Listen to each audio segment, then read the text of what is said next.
सर्व आदिवासी समाज ने प्रदर्शन किया है। संदीप लकड़ा हत्याकांड के विरोध में इन लोगों ने प्रदर्शन किया है। इनकी 8 सूत्रीय मांगे हैं।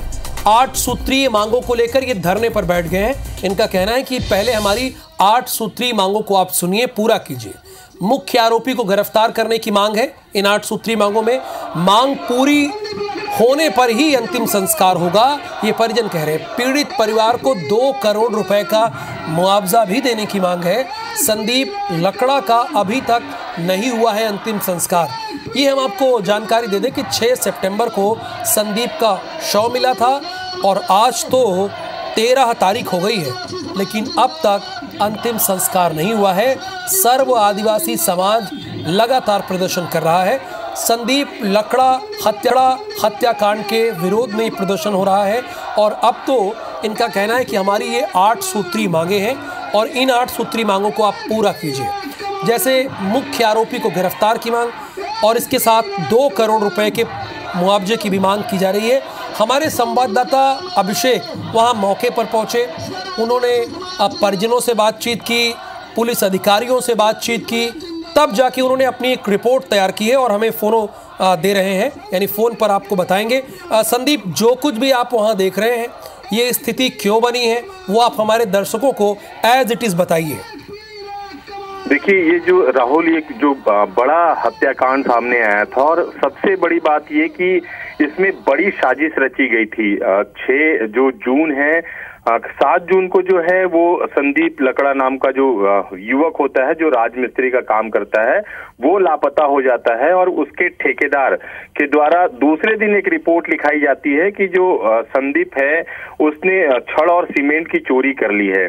तो पुलिस इसे पहले तो चोरी का मामला मानकर जांच करती रहती है, लेकिन जब पीड़ित परिवार के लोग पहुंचते हैं और वो अंदेशा जताते हैं कि संदीप के साथ न सिर्फ अपहरण हुआ है बल्कि उसकी हत्या कर दी गई है, तो करीब 3 महीने बाद पुलिस इस मामले का खुलासा कर पाती है और एक जो टंकी नुमा जो होता है वहां पर उसके अंदर जो संदीप का है वो शव बरामद करती है पुलिस। और इस मामले में 5 आरोपियों को पुलिस ने अब तक गिरफ्तार कर लिया है, राहुल। लेकिन जो सबसे बड़ी मांग जो सर्व आदिवासी समाज की है कि जो मुख्य आरोपी है अभिषेक पांडे, उसकी गिरफ्तारी अब तक नहीं हो सकी है। और इसके अलावा जो सर्व आदिवासी समाज है और जो परिजन है वो ये मांग कर रहे हैं कि चूंकि ये सुनियोजित तरीके से ये हत्याकांड को अंजाम दिया गया और एक आदिवासी युवक की हत्या हुई है, तो पीड़ित परिवार को 2 करोड़ रुपए का मुआवजा मिल सके। इसके अलावा जो परिजन हैं, उनकी पत्नी हैं, उन्हें भी नौकरी की मांग की बात वो सर्व आदिवासी समाज कर रहा है। तो कहा जा सकता है कि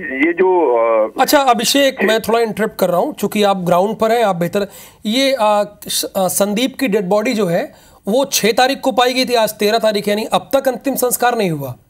एक बड़ी प्रशासन और पुलिस के सामने चुनौती यही बना हुआ है, क्योंकि 7 दिन बीत गए और जो मृतक जो संदीप लकड़ा का शव है वो मरचूरी में ही पड़ा हुआ है। परिजनों और जो समाज के लोगों ने साफ तौर पर एक बात कह दी है कि जब तक मुख्य आरोपी की गिरफ्तारी नहीं होती और उनकी मांगे नहीं मानी जाती, तब तक वो शव का अंतिम संस्कार नहीं करेंगे। विधायक उस इलाके के हैं, राम कुमार टोप्पो, इसके अलावा सांसद भी पहुंचे हुए थे और लगातार जो अभिषेक, एक बात मैं आपसे और पूछूंगा, ये जो 2 करोड़ की मांग की जा रही है मुआवजे की, ये किसकी तरफ से की जा रही है? परिजनों की तरफ से कि सर्व आदिवासी समाज मांग कर रहा है? देखिए, सर्व आदिवासी समाज इसको लीड कर रहा है और उसकी तरफ से ही ये तमाम मांगे की जा रही हैं। बहुत धन्यवाद, इतनी डिटेल से अभिषेक आपने हमें, हमारे और हमारे दर्शकों को अपडेट किया। सरगुजा से अगली खबर है। सरगुजा के सीतापुर में हुए बहुचर्चित संदीप लकड़ा हत्याकांड मामले में पुलिस अब तक मुख्य आरोपी तक नहीं पहुंच पाई। उसी बात की जानकारी भी हमारे संवाददाता दे रहे थे अभिषेक। और दूसरी ओर इस पर राजनीतिक बयानबाजी भी तेज हो गई है। पूर्व मंत्री अमरजीत भगत ने क्या कहा, वो आपको सुनाते हैं।